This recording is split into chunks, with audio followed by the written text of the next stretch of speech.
que para termos de diversificação de portfólio, hoje, é interessante você fazer investimento no mercado externo. Só que o investimento é uma coisa no mercado externo, ainda é, no Brasil, muito incipiente.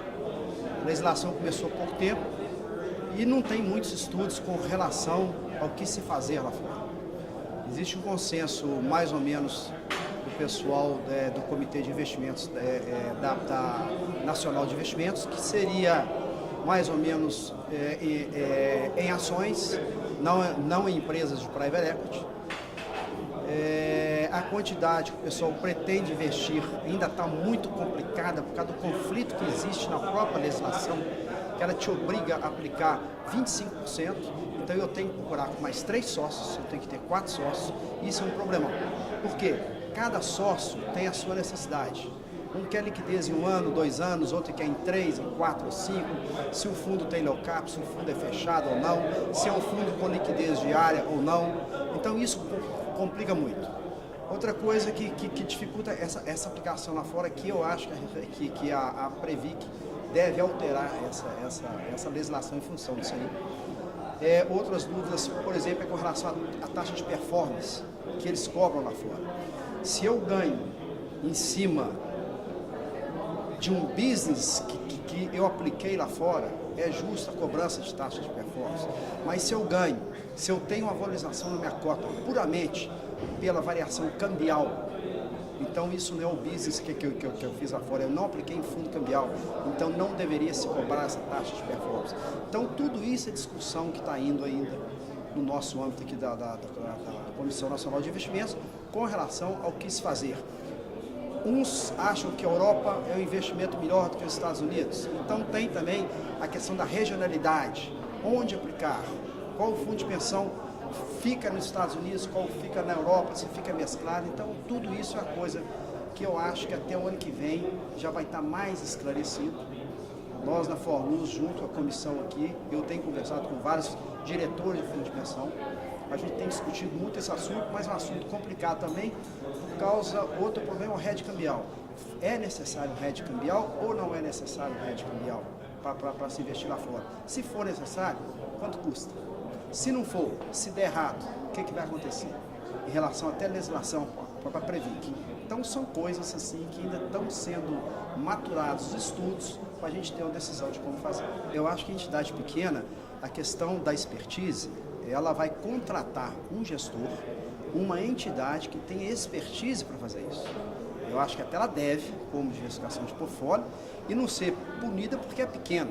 Igual a gente tem condição de investir lá fora, pode-se criar fundo com 10 milhões de dólares, 20 milhões de dólares, e os fundos de pensão pequenos vão entrar com 2, 3, 4 milhões.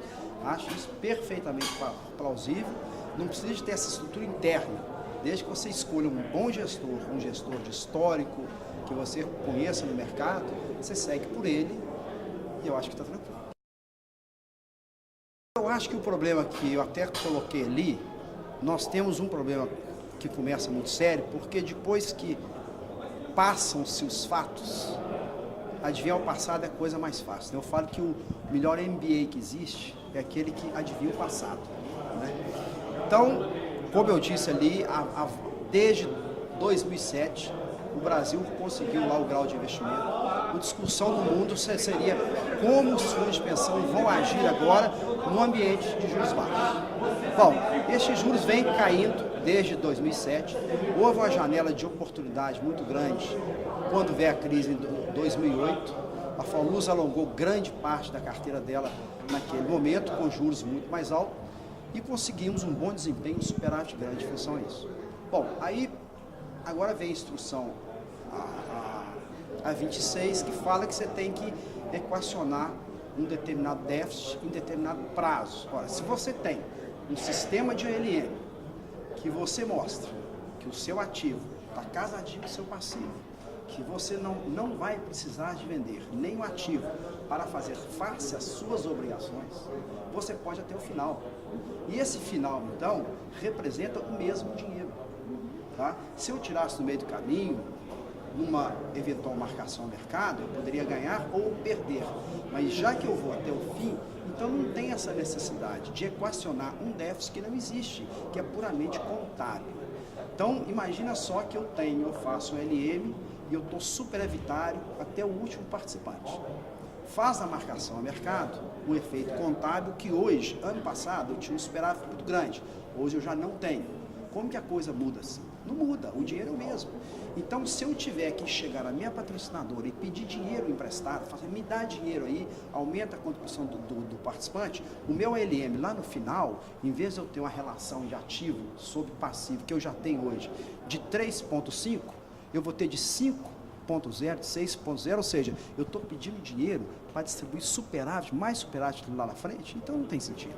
Então, isso tem que ser mais conversado, o que pode ser feito, inclusive, hoje que você está, a grande maioria dos fundos de pensão estão marcados a mercado, e marcaram também a mercado, em função da exigência da Previc, na 9 e na 10, que de redução de taxa de juros. Então, você teve um aumento da sua exigência, do seu passivo, tá?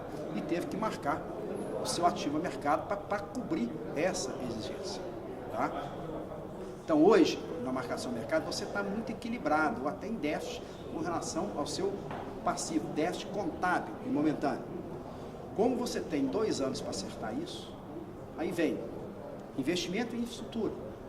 Como é que eu vou fazer um investimento em infraestrutura se o retorno dele é de médio e longo prazo? Eu vou agravar meu déficit? Né? Como que eu vou investir em fundos, mais em fundos de dividendos, em fundos de valor, cujas empresas não têm muita liquidez e que o retorno dessas empresas, que são peneiradas pelos bons gestores, você tem um retorno a médio e longo prazo.